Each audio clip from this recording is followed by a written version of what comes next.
Yes, thank you, Mr. Speaker. And I rise in response to some questions that were posed yesterday. And these questions were in keeping with the department under my watch. Mr. Speaker, the door was open and I have no choice but to walk in. And the leader of the opposition yesterday, when he made reference to the estimates of revenue and expenditure 2023-2024, cited page 82, head 22, which is under the Public Service and Gender Affairs. And he made reference to the section which speaks to fully implement the Digital Government Services Platform, DigiGov, by December 2022. Fully implement the Shared Services Platform by December 2022. And procure ICT equipment for schools and containerize mobile data for Center Caribbean digital transformation projects by September 2022. Mr. Speaker, you will be fully aware that the member opposite was claiming that nothing was done in this area. There was no report. And Mr. Speaker, I need to put it on record that when the Honorable Prime Minister assigned me the responsibility for the public service, Home Affairs, Labor and Gender Affairs, and when I walked into the Department of Public Service, I asked the members of the department who was their previous minister, and they told me the previous minister was the Minister for Finance. Mr. Speaker, the office in that ministry was occupied by Minister of Equity, yet it is in the public service. Mr. Speaker, it is an indication that the minister's responsibility for the public service was disconnected with what was happening in that department. And that is the challenge that I have on my hand, Mr. Speaker. And I can tell you, Mr. Speaker, that the DigiGov project will cost this government $12.6 million. And it cannot be a project that nothing happened on it. Mr. Speaker, in the budget, the estimates, the Honorable Prime Minister has allocated $4.4 million for implementation. And when we speak of what has happened, where is the report? This government came in 2021, December 2022, September 2022. We have a full report, and this estimate could not have captured that report. But a lot of work has been done in that area, Mr. Speaker. The Division of Public Sector Modernization budget notes for 2023.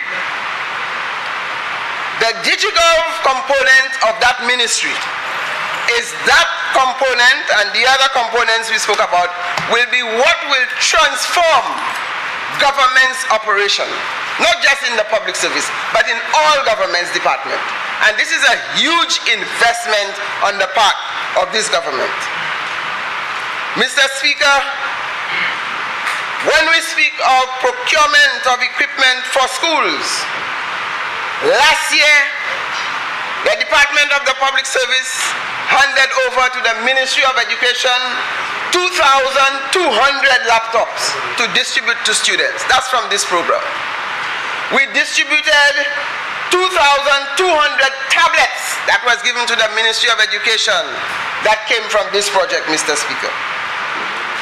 And the Prime Minister has allocated $3 million million for operating the project expenses. And you will notice that there is a reduction with the GINET program and the Caribbean Digital Transformation Project, because these projects are actually wrapping up in the upcoming financial year. Mr. Speaker, the ICT Evolution Project, an amount of $6 million is provided to honor the contractual payment to Crimson Logics for implementation phase of the project. A lot of money is allocated, and if the member on the other side had read the estimates, and do not come here and call dictation, page whatever, asking a question, page whatever. When I was in school, that's what we do, the students. You give a call dictation for them, and they take notes. And yesterday we had a dictation lesson from the leader of the opposition. It means he did not study the document. He did not look at what the estimates of revenue and expenditure dealt with. And you think you will come here and ask questions and say we did nothing when government has invested millions of dollars to transform the public service, government's operation, and to make things better, and to bring St. Lucia to the level of regional and international standards? Mr. Speaker, if we sit here and we do not go anywhere, people outside there will believe it was the last administration that's still managing the country. We have to go out there and let people see the new faces, the new ideas, and the new thinking of this government. And when we go out there, you heard the reports when our ministers give statement at cabinet, and when they represent, Mr. Speaker, you could see there is a breath of fresh air. And people at the regional and international level asking, where were we? Because what they saw before is nothing compared to what they are seeing now. They are seeing a change, a transformation in terms of representation, Mr. Speaker. Mr. Speaker, the point was raised on Orange Grove Plaza. I hope the leader of the opposition understood what he said, because that falls under facilities management in my ministry. I hope he understood what he said, and the Prime Minister will deal with him accordingly. I will leave that for the Prime Minister to handle. I'm not going there. Mr. Speaker, the leader of the opposition made reference on page 84. He asked question on what's happening on page 84, head 22. That again is under the Department of the Public Service and Gender Affairs. Mr. Speaker, there are a few areas in that section, and the leader of the opposition was asking answers to these. To develop standard operating procedures for the development of public service by March 31st, 2022 to ensure consistency in the delivery service. To develop an orientation manual for the Department of the Public Service by December 21st, 2021, that's just about a few months after we got into office, to include new entrants to inculcate new entrants to the shared commitments of the department, to develop a framework for teleworking by March 31st, 2022, to determine the requirements for teleworking in St. Lucia Public Service. Note, Public Service Management Bill. Mr. Speaker, there is a Public Service Management Bill that was prepared by 2013. This year it will be 10 years that bill has been out there. The last administration did nothing. They sat on it for the last 5 years, and they were even trying to get an additional year before the election was called, so it would have been 6 years. What was done about this bill? This is the bill that we need. We need to look at the laws, we need to look at the regulations that will govern the public service. And the last time this bill was revised is almost 30 years, Mr. Speaker. We have the staff orders. And that is why a lot of things have been outdated, Mr. Speaker, and we need to bring it in line. That bill was sent to the AG chambers. They did the legal drafting, reconfigure it, and now it is back into the public service. And right now, as I speak here, today, Mr. Speaker, the heads of department at the public service, they are gathered at the training center in Union. And that is the third session going through that bill word by word so that it reflects. They are comparing what, because that thing that was developed 10 years ago, some of it is already outdated. And therefore, we need to review it. So they are comparing that with what is in the standing orders, in the staff orders, so that we can bring it in line. Copies of that bill, Mr. Speaker, has been distributed to all cabinet colleagues so that they can have a look at it, and we'll find some time to study it again to ensure that what is in that bill, and we also have the regulations that go with the bill. These are the regulations we need so that we can look at reforming and modernizing the public service. And the public out there have been complaining over and over, and we know this government has made a commitment, and the Prime Minister will speak to that, because it comes with a lot of policy, it comes with finances, for us to revisit the public service and make it an efficient and effective instrument to serve the St. Lucian people. Mr. Speaker, we are talking about modernizing the public service. Yes, we are looking at technology, but technology is not all. We have to look at the issue of benchmark qualification. When the Public Service Commission has to appoint persons, the Teaching Service Commission has to appoint persons, when they look at what are the requirements for a particular position, these things are long outdated. They are talking about GCE, so long we have CXC. So we need to go back to the drawing board and bring these things up to speed so that we attract what is in keeping with our times. And Mr. Speaker, we have to look at how do we restructure the public service. How do we restructure government's operation, communication, implementation of government programs? All these things are on slow motion. How do we revisit the public service? How do we reform the public service so that we have legislation that is in keeping with the new trend, with the times? And when we complete this exercise, Mr. Speaker, we want St. Lucia to be an envy for the rest of the region so that we have the most modernized public service. We have to reform. We have to bring it up to speed. And Mr. Speaker, you would have heard me in this house when the governor for the Central Bank presented a report to St. Lucia. And when we look at where we rank in a number of areas, St. Lucia had fallen flat. This research wasn't done by this government. It was done by an international regional agency. So it is very fair. It is objective. And therefore, we just have to pack up, buckle our shoes, and move up. And let us take St. Lucia to the level that St. Lucia used to be, and even higher. That is our objective. Mr. Speaker, the leader of the opposition went further, and he spoke about border control agency. And he said how I spoke about border control agency and he didn't see anything in the budget. Mr. Speaker, had the gentleman read the estimates of revenue and expenditure, he would have seen what the Honorable Prime Minister has done and what he plans to do in that area. Under the Department of Home Affairs, the Border Control Management System that was launched about 8 months ago.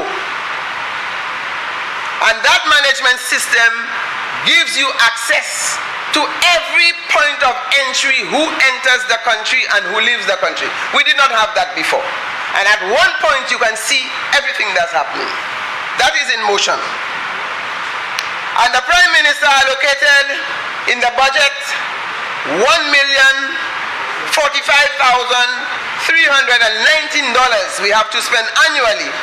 That is required for license payment to assist the Immigration Department in monitoring of persons who travel in and out of the country.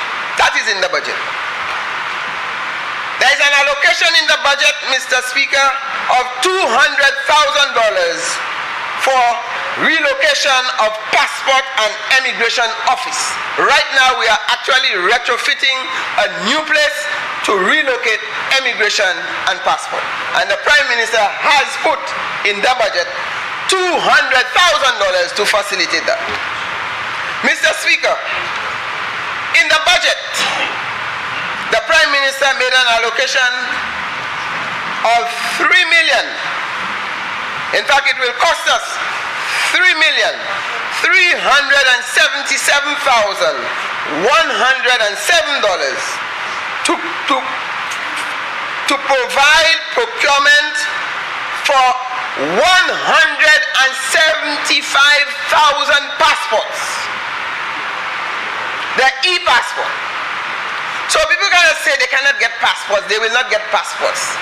Government has already invested in purchasing 175,000 passports. So there are passports for children who are not even born yet, Mr. Speaker. Alright?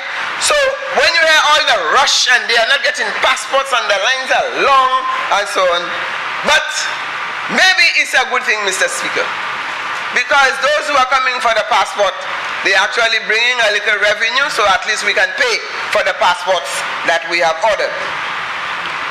This amount will be paid what we owe the Canadian banknote for printing the passport for us. We have to pay that over a period of 3 years. So whatever we collect from the passport, we have to pay for printing the passport. So government is not making a huge profit. When people spoke about cost of passport and it was like people thought it was a fortune. No, we are not printing passports. And this passport, because it is of a high sensitive nature, high security, it costs some money to put that together. And Mr. Speaker, on the Border Control Agency, we are finalizing the legislation before this new entity comes into being. It is now the document, the bill, the legislation is with the Attorney General. And it has implication for a border control agency because it will bring in the customs, it will bring in the marine unit, it will bring in immigration. All these entities must come together as one entity. It has implications for the bargaining agent. It has implications in terms of how they will operate, and government has to find the finance for us to get. But first thing we have to put in place is the legislation. We need the laws that will govern this entity, and we have to make sure that it does not cross line with other legislation. So these things take time, and we are working on it. It is with the Attorney General right now, and we are trying to finalize. Mr. Speaker, the leader of the opposition spoke, and that touches on the Department of Labor. And he talked about increasing salaries. He noticed increasing salaries in a number of departments, including the Department of the Public Service and so on. But isn't it a fact that this government decided to give the public servants the 3% increase which the last government promised them, Mr. Speaker? And the Prime Minister honored that obligation and paid the public servants, and even paid them the back pay, because he could not have paid it at the time. The Prime Minister had to find the money. So therefore, what he expected to happen with the figures, he expected the figures to remain the same. That's where the increase is, Mr. Speaker. And when it comes to the back pay, it's a one-time payment. But when it comes to the salary increase, it's a permanent increase. The Prime Minister cannot change it again. So everybody's salary that went up by whatever $1 million, the Prime Minister has to get that every month to add to pay the new salaries. And Mr. Speaker, since this government has been in office, every public servant gets their pay on time. The Prime Minister, I cannot recall, he came to cabinet and said how he went to borrow some money to pay salaries. He's taking it from the taxpayers' money and he pays. And the Prime Minister has always said that if you hire somebody to work, you must find the money to pay. And he does not play by paying public servants. All we expect from public servants is to give a fair day's work for a fair day's pay. Don't say the salary is too small because you agreed to work at that salary. And this is what government can afford. And on that basis, I want the leader of the opposition to understand that he will see an increase in salary because this government is concerned about the welfare of the workers in this country. I think that's why it's called a labor government. Some people say a labor government, but it is for everybody. But when you have an emphasis on labor, you have to look at workers and workers' rights, Mr. Speaker. And Mr. Speaker, the leader of the opposition also commented on the service commissions, and he said he saw an increase for service commissions. I want the leader of the opposition, I'm speaking to his seat because he's not there now, the government is getting ready for negotiations. We have to put in a negotiating team, and therefore we have to find an honorarium to pay them. So you would see an increase there. Government established a minimum wage commission. That wasn't there before. So we have to give them a little stipend, something for them to operate. So he will see the figures moving. And it is because this government is focused on doing the right thing, helping our people, making things better. Not today, they have been asking for a minimum wage in St. Lucia. I reported, Mr. Speaker, in this House that the commission has met. We have not even paid them a stipend yet. But they have done, we have some very good experts, very technical people on the team, and they have come with an initial report, Mr. Speaker. And I did say in this House earlier this week that they are just getting ready to present their final report to the Prime Minister and to Cabinet Ministers. So you would have seen an increase in allocation for service commissions, Mr. Speaker, because things are happening. We are not stagnant. And Mr. Speaker, I move quickly to the leader of the opposition spoke about traveling. And he would have known a lot about that. Because I remember listening to the Calypso that spoke about the Amazona versicolor. And that's how they had described the leader of the opposition at the time that he was Prime Minister. He was like a bird in the air. So we cannot come here and talk about traveling and traveling and traveling. And I'm telling you, Mr. Speaker, as I have said before, that when our members travel, it is basically to improve on the image of St. Lucia. The few meetings that I have attended, Mr. Speaker, they ask, where were you? Because that's not what we used to hear before. And most of our colleagues travel when the agencies offer them an airfare and accommodation. And we only spend the money when it is absolutely necessary if we have in the kitty. Because we cannot stay home and say we're not going anywhere. We have to go. But I don't think any of us will occupy a hotel room that will cost over £2,000 a night. Because not under the watch of this Prime Minister. He has a calculator which has only minus, subtraction and division. Anytime we check the calculator, we do not see the addition, multiplication, and equal sign. He took that out of his calculator. That's news for you? New information, right. So check the calculator. So he pays close attention to every figure. He either minus, that's too high. He divide, and he say that's your allocation. And then equal, that's it. So you try and see how best you can manage. Mr. Speaker,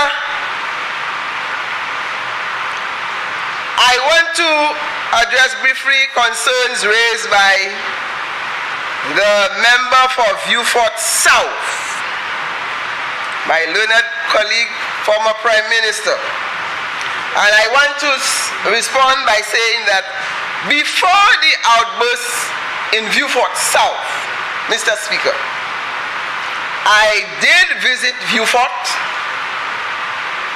with the intention of bringing a number of government services to the South. And that was based on instructions from the Prime Minister.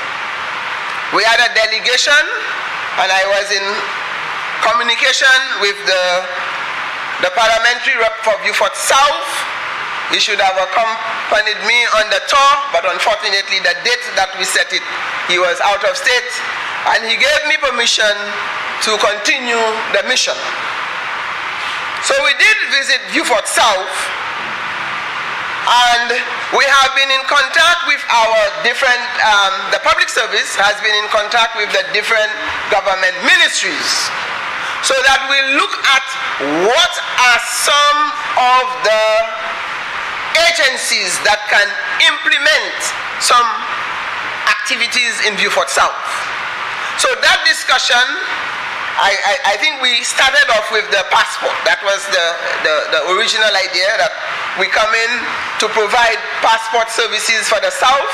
I did mention that we have ordered the equipment, and we also visited the location where we are going to operate, and DigiGov, Mr. Speaker, will also be setting up service center in Vieux-Fort. But there are a number of other government ministries that are operating in Vieux-Fort. They are operating in silos, and therefore we are going to bring that coordination and harmonization in the type of services we provide in the south of the island. But as the member for Vieux-Fort South indicated, that this is an opportune time for us to bring about some transformation in Vieux-Fort. And not Vieux-Fort alone, Mr. Speaker. Member for Barbono, I don't want to stop you, but you are proceeding to give another substantive speech. You can simply, the member for Vieux-Fort South said he needed certain points, certain services. You can just point out that those services are to be, you have discussed them and they are coming, but you're giving another substantive presentation, which is not what the standing orders provide for. Okay, Mr. Speaker, I just felt that I needed to give him an update since we have not spoken since my visit. No, you can do that. But he's fully aware of that, Mr. Speaker. Okay, so we are in the process of responding to his concerns, and the dialogue will continue. So, Mr. Speaker, I want it to be known that the Department of the Public Service is responding, given the resources allocated, given the mandate from the Prime Minister to address a number of the concerns that are raised. And Mr. Speaker, I will not sit in this house and allow any member, especially the member of the opposition, to raise issues and give the impression that nothing had happened. There is so much, Mr. Speaker, that has happened that this estimates of revenue and expenditure will not have enough space to carry it. And Mr. Speaker, I can assure you that in the coming months we will find our channels, our opportunities to communicate to the St. Lucian public what this government has been doing in the areas that were raised by the leader of the opposition.